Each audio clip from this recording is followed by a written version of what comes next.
today we're going to cook a perfect tri-tip steak. I use pasture raised tri-tip roast from Whole Foods. You can get it from the other places, the places that have grass-fed tri-tip. It just tastes better. That's all I can say. And you know what? Even the Costco stuff, sometimes not too bad. So what I do, I know I've been cooking a lot of meat lately, but that's just the way it is. This one looks pretty good. I usually take these little pieces off here. I will shave these off and take a little bit of fat off so I have a nice lean tri-tip that looks like that. And all we're gonna use is salt and pepper. No barbecue, no just don't add anything else to it. Salt and pepper is all you need for a perfect tri-tip. And then we're gonna put this on the grill and we'll show you how to do that. All right, I had to stop because the doggy was barking at other doggies. So I take a very sharp fillet knife and I wanna get rid of these little, most people don't like the name of it, but then like little fat membranes on there. And I'll get underneath it and I'll just pull along until I get rid of it. I like to have the meat the way it is and not have all these little pieces. So I'll take those off and just go through it. Take your time because it's gonna make it so much better. So much better. I just got finished playing 6 or 7 games of volleyball. I've been in the sun all morning. I'm exhausted right now, but I'm gonna wake up a little bit here. And my buddy is cooking a tri-tip and he adds a lot of Lowry's and all sorts of, I don't know, lemon pepper or sauces. And it's like, I really just love the taste of just the plain tri-tip. You don't need to do anything else. All the experts say salt and pepper. That's the way I've always done them. Don't ruin it. Just keep it natural. But if you like all that stuff, hey, do whatever you want. I'm just giving some ideas to make a perfect tri-tip in the way it tastes and keep its natural taste. So I just cut these little pieces off. Okay, that's not that much. So you always want to try and get the leanest tri-tip you can. And then I'll look at these other sides. If there's a little area where they can get into it, I will. Otherwise, I won't spend too much time on that because that will cook off. So I let this sit out for 15 to 20 minutes. You want to get it room temp.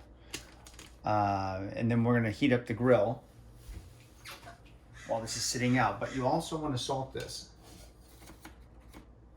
You can use rock salt, it'll make it really salty, or you can just do a little Himalayan salt. That's a 1/4 teaspoon. And even if you oversalt these, you can bounce the tri-tip on top of the grill and knock the salt off before you start cooking it. So I mean, when I was in Brazil, they literally would drown this stuff in rock salt and then slam it on the grill and get all the rock salt off and then cook it. Although it was very salty, but they like that down there. They like really salty meat down in South America. So, but here, I don't like to overdo it. It's just the outside. We don't cut into it. We don't do anything else. We're just gonna do that. Try and get all the little areas. And then if I see there's some excess salt on the sides, I'll just roll it in it. I don't like to waste anything. Then there's the other side here. This is not a vegetarian video, so I've been cooking a lot of meat lately. But we will get into the veggie stuff again. And so once I do that, wash off the hands, and then we're gonna crack a little pepper on it. Again, don't go crazy with the pepper. It's just a dusting. So it's like, boom, that's it. Some people don't even like putting pepper until the end, but I don't have an issue with that. My dog barking at other dogs. He's very territorial. This is why they call him a terrier. And then just a little bit like that. And then I'm gonna let this set up for 15-20 minutes while the grill heats up. And we'll go out and bring it out once the grill, we'll talk about that. So what I do is I light all 4 of them up. We're just gonna heat it up. What you wanna do when you cook a tri-tip is cook on an indirect flame. You're not gonna put it directly on a flame. So what I do is I get all 4 of these going just to heat up all the ceramic charcoals. I'm gonna close this and I'm gonna get it up to 400 degrees. Once I get it up to 400, I'm gonna turn this side off right here. So we only have 1, 2 off, 3 and 4 on. At medium to medium low. So we get around 350 to 375. Indirect cooking in the tri-tip will go on here. And that's what we'll do next. But heat it up first. Make sure you get it above 400. All right, so it's a little bit above, it's actually around 450. So I turn 1, 3, and 4 down to almost low flame. Second one is off. A little motorcycle come by. So once we do that, remember, indirect flame. You don't want to put the tri-tip directly on the flame. I put the fatter end, the tri-tip, there. And sometimes I'll do this and just stretch it out a little bit. Set it just down like that, flat side first, and 14 minutes. When we do that, cover it, indirect flame, 14 minutes. All right, we're at 14 to 15 minutes. And you only want to flip the tri-tip 1 time, never more.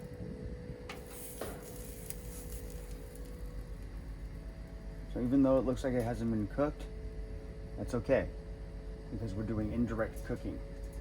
And then I have my plate and my tin foil ready. We do it again. This is up around 450 degrees, but because it's indirect, that's okay. You can do that. Only flip a tri-tip once and let it cook. So I'm between 400 and, wow, that's hot, 450. And we'll let it go for another 14 minutes. Okay, so we're at 28 minutes, 14 minutes on each side. What I like to do is pump it up to a high level here and throw it on a high heat, flip it once.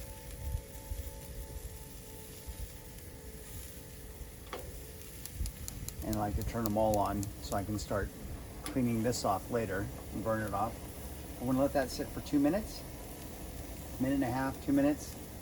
Flip it again, 1.5, 2 minutes, and then it's gonna go into the plate over here and then cover it with tin foil because it's still gonna keep cooking for another 10 minutes. All right, so I'm gonna take it and flip it for another 2 minutes. That way it just gives it a little bit of char on there.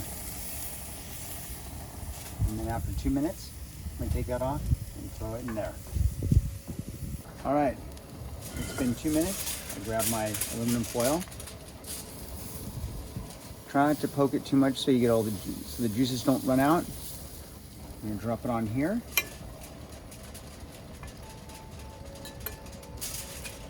then cover it with tin foil. Get it all the way around. And we're gonna let that set for 8 to 10 minutes. So I waited about 7 minutes. 7 to 8 minutes. Probably don't need to wait 10 because I want it warm. So then take that out.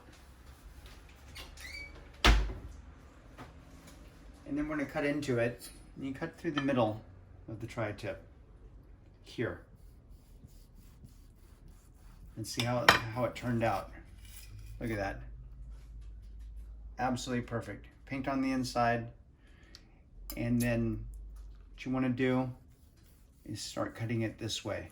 I have a really nice tri-tip fork and I can't find it, so I'm just using a regular fork. Here's a nice sharp knife, chef's knife.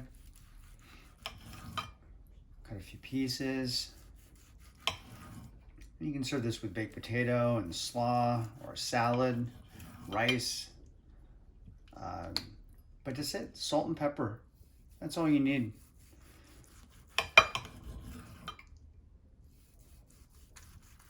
So we're just gonna cut it like that. In the same way here, you would cut it this way on this side, all the way down. So there you go. Easy, perfect tri-tip, less than 30 minutes. You can cut that up or you can serve it just like that. Absolutely delicious. All right, there you go. Enjoy.